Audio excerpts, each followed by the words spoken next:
Hello everyone and welcome to STAC Talk. I'm your host, Brittney Toro, and today we'll be talking about the latest TV shows and new movies that everyone is looking forward to seeing. Up first, we have Christine Quick and the latest from the Oakland, California warehouse fire.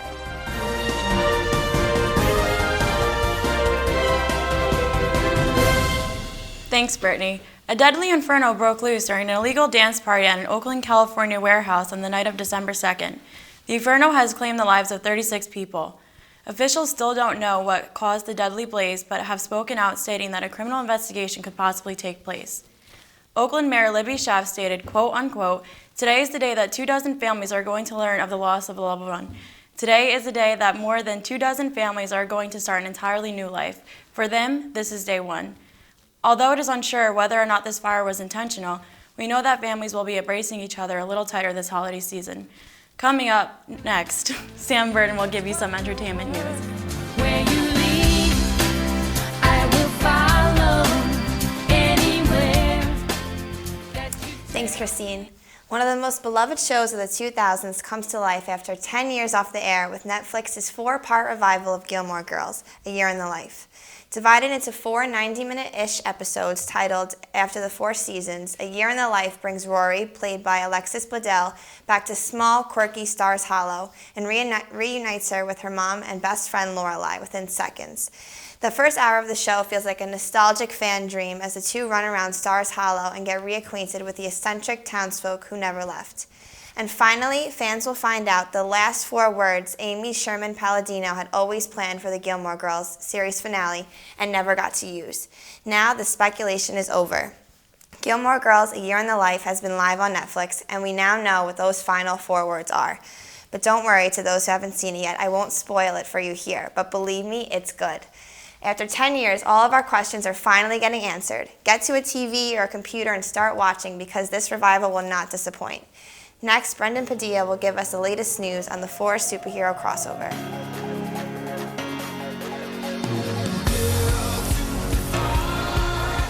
Television is trying to make a comeback. The CW network, which can be seen locally on Channel 11, officially owns 4 superhero TV shows, including Arrow, The Flash, Legends of Tomorrow, and the newly obtained series Supergirl. The CW has decided to create a crossover between the 4 TV shows, allowing 15 superhero characters to unite for a 4-night special.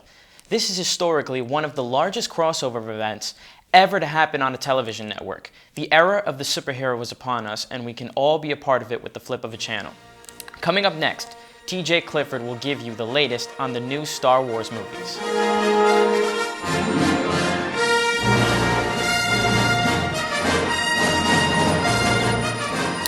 Thanks, Brendan. Hitting theaters this holiday season is the latest installment in the mega-popular epic space opera franchise Star Wars, titled Rogue One. Following the lackluster prequel trilogy of the early 2000s, last year's Star Wars The Force Awakens was a smashing success, grossing over $2 billion at the box office, including an all-time record $248 million in its first weekend. It's safe to say the Star Wars franchise is alive and well. Rogue One is set shortly before 1977's A New Hope as the Galactic Empire is taking its hold of the galaxy and beginning construction of the Death Star, a moon-sized space station and superweapon capable of destroying entire planets with ease. The movie Rogue One focuses on Jyn Erso, a young fighter recruited by the Rebel Alliance to aid their efforts in obtaining the blueprints for the Death Star to give them a chance to defeat the powerful Empire. The Rebels will work together to hang on to their hopes of freedom from the Empire, and destruction of the Death Star is an integral piece in their fight. Star Wars fans are buzzing with excitement for the latest film, which sets the stage for beloved heroes like Han Solo, Luke Skywalker, and Princess Leia Organa. Excitement that has grown with each new trailer release, which have in fact shown quick glimpses confirming the return of former Jedi turned Sith Lord Darth Vader's return to the big screen. It's safe to say that the massive sustained popularity of the Star Wars franchise in the last 40+ years, especially following the success of The Force Awakens last year, there are lofty expectations for Rogue One, but I think the film will stand up to the hype. Rogue One is in theaters December 16th. I know I'll be in line to see it. Will you? Now we're going to send it off to Devin.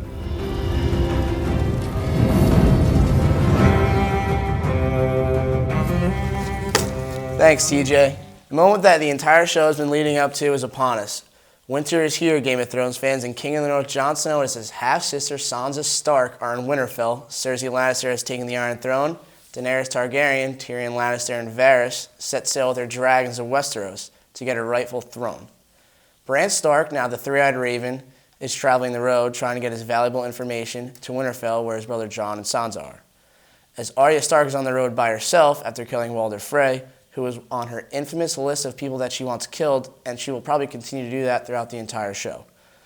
The show is supposed to be done shooting in February and isn't going to air until summer 2017, but a short trailer did come out, didn't really show us much, but still exciting. Is it too early to get excited for the 7th season? I don't think so. Now, I'll send it to you, Brittney, for a little Beauty and the Beast talk.